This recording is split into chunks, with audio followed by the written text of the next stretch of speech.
Welcome to Giants Baseball 101. I'm Gabe Vaughn, your host. We started this on Podbean.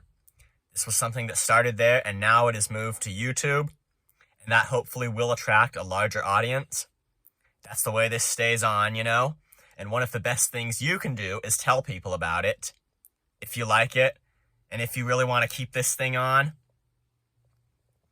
I wish that every baseball player all the time could just be a free agent, and there was no such thing as team control, service time, arbitration, or anything, and they all signed contracts freely, and when they expired, they were free agents. That would probably be the most fair way to do it.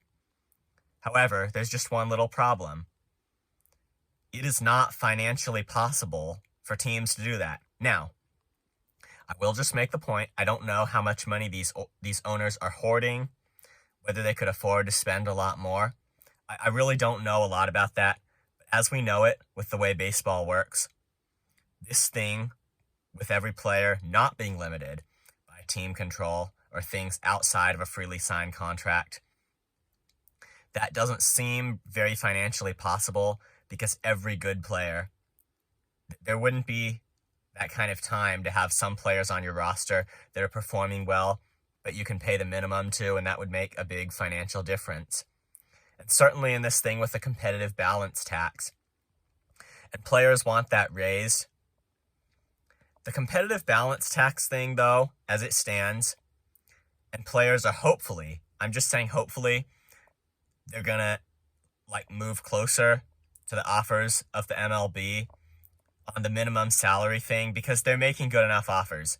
And I've said this before, the $775,000 minimum salary that was just offered, is that something that's a really good offer? Or would I say it's more like an offer that they should have made, like players should make at least that much? Well, there's a little of both involved. I think it's just the perfect medium, almost. They should have made more than what they were making, I think, especially because of the fact that most rookies do not make their MLB debut on opening day. But most rookies, I'm not saying all, most open the season in the minors, and then they are called up, and they receive a prorated portion of the minimum salary. And some, even their second year, they started in the minors. So anyone who does not have a guaranteed contract will not get the whole thing, but will only be paid for the time they spend on the big league roster. And for that reason, I'm just in favor of compensating them better. We could get into a discussion about that. And so I would want the minimum salary to be a bit higher for them. But at some point, you've also got to say, okay, is this offer going to satisfy all of that? The concerns were legitimate, but when are they going to be satisfied? At what point?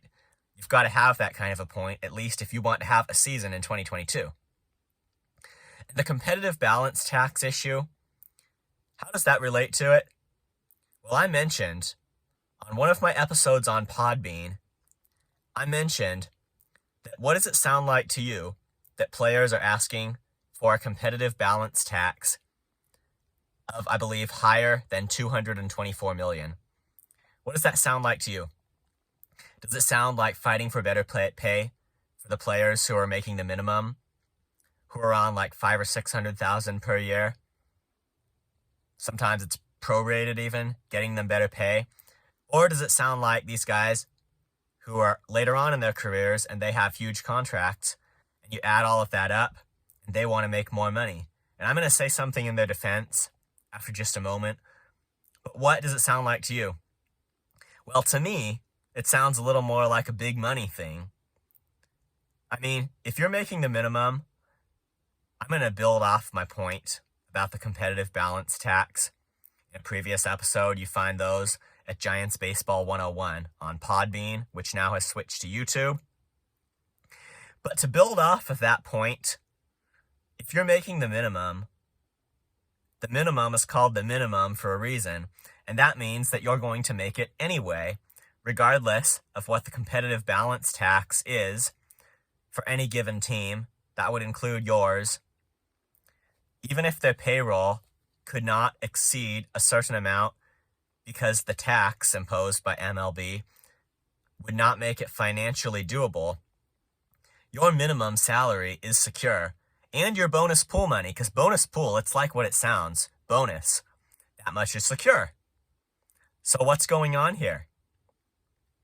Well, I will just say, in the defense of the super rich, super wealthy players, even the ones who maybe are making like $30 million a year, I should just say about them that they're probably concerned that with an increased minimum, without a substantially increased competitive balance tax, their salaries are going to have to decrease, and players are going to be concerned they're not going to be able to sign as big contracts in the future.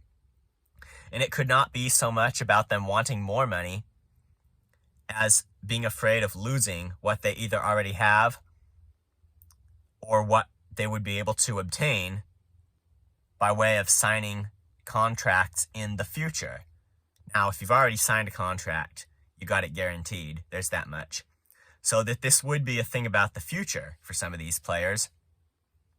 And they could be legitimately concerned about it.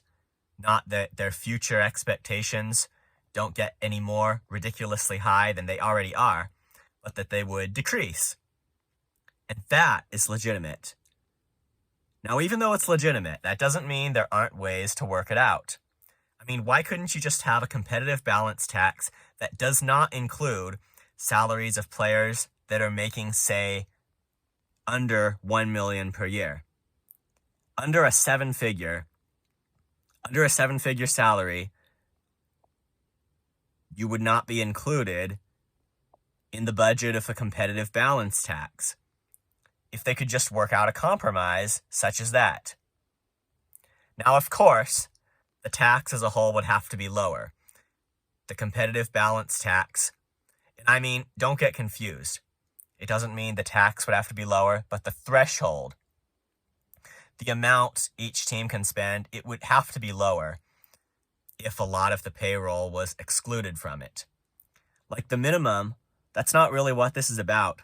Because you could say, okay, if a lot of minimum or maybe even first-year arbitration salaries add up, is that going to decrease the potential earnings of star players who really are in the time of their careers where they're going to be able to negotiate just something really big?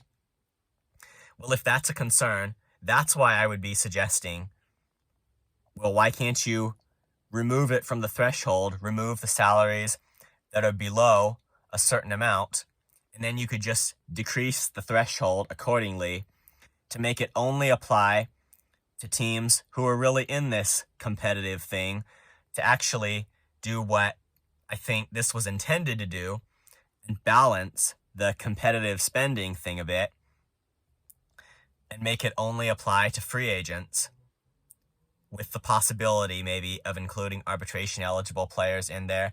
I'm not saying anything one way or the other to be a dead hard thing. I'm just saying there are ways that even this issue could be compromised.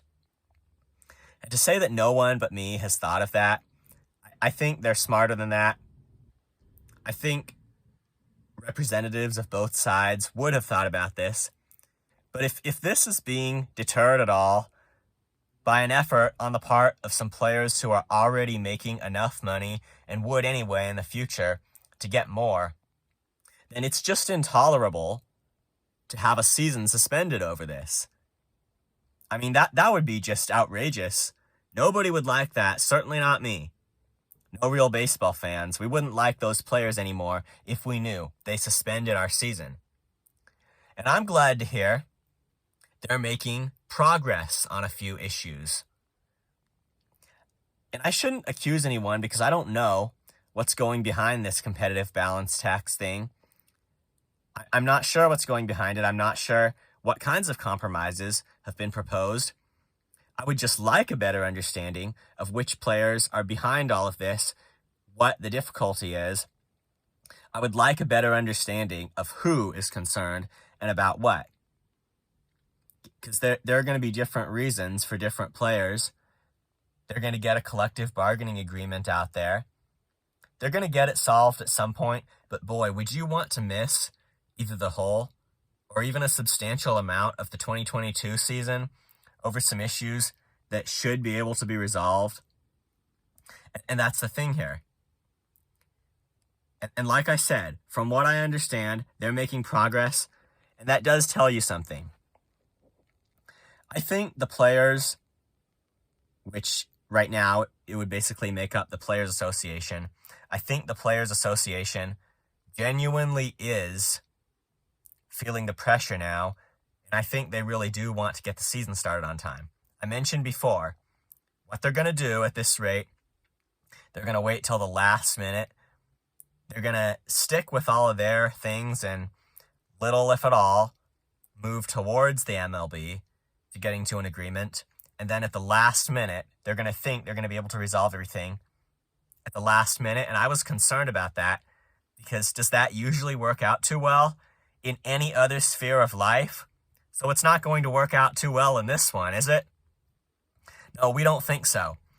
But I think the Players Association is feeling the pressure. I think Rob Manfred did a smart thing. He was wise to have Monday be the deadline. That way, it's not like he'd be saying, when he said Monday, which is tomorrow, when he said that was the deadline, he wasn't saying that tomorrow's the deadline. It wouldn't be as bad as that. That would just make everything crumple up and end it in disaster.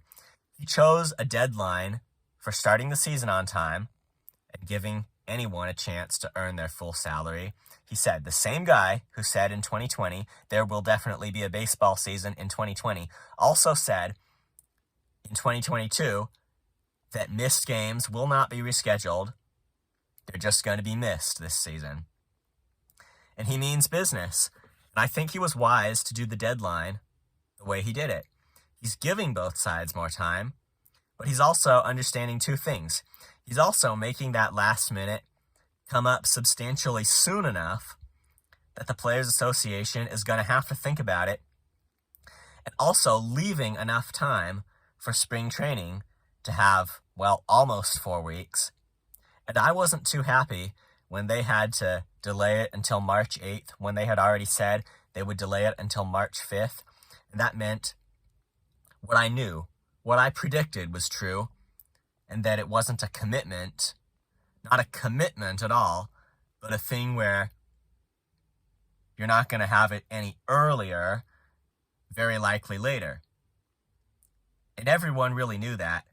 I just thought it was very likely, and it turned out to be true. March 8th was the deadline, but I think, I think Rob Manfred just had a really wise idea about a deadline that would try to get this thing resolved and have both sides feel the pressure. And since it appears they do, we're going to have to see what turns out here. The other component was that he realized, as I said, spring training needed to be long enough. And in 2020, it was a resumed spring training, and the pitchers, I'm saying particularly the starting pitchers, for starters, they knew all too well that really wasn't enough time. And the season started, in a way, this was good because it created opportunities for other young players. But in a way, this showed kind of everyone's not ready in 2020. They had to start the season with literally a 30-man roster. How they will have to start in 2022, of course, it remains to be seen. If opening day is on March 31st, and I would want it to be, even if we risk not having everyone ready, I would want there to be a season. Because just fix that problem with expanded rosters. Every team will have to do it. And that's the other thing in having a deadline and saying, no, we can't really reschedule games. I don't think players could handle a more aggressive season where games are even more tightly packed. Automatic doubleheaders, if we were able to reschedule this, and we wouldn't continue the season until, say, Thanksgiving or Christmas, I mean, that wouldn't give enough time to prepare for 2023. I think that possibility would be completely out. But just for condensing games, scheduling automatic doubleheaders, hopefully you can see why that wouldn't work either. And so Rob Manfred knows we need to have a substantial enough spring training, and people know this, and the pitchers, especially the starting pitchers, know that very well. Thank you so much for watching this. That will be it for now. Join me again. There's more coming. This is now on YouTube. Giants Baseball 101. I'll see you next time.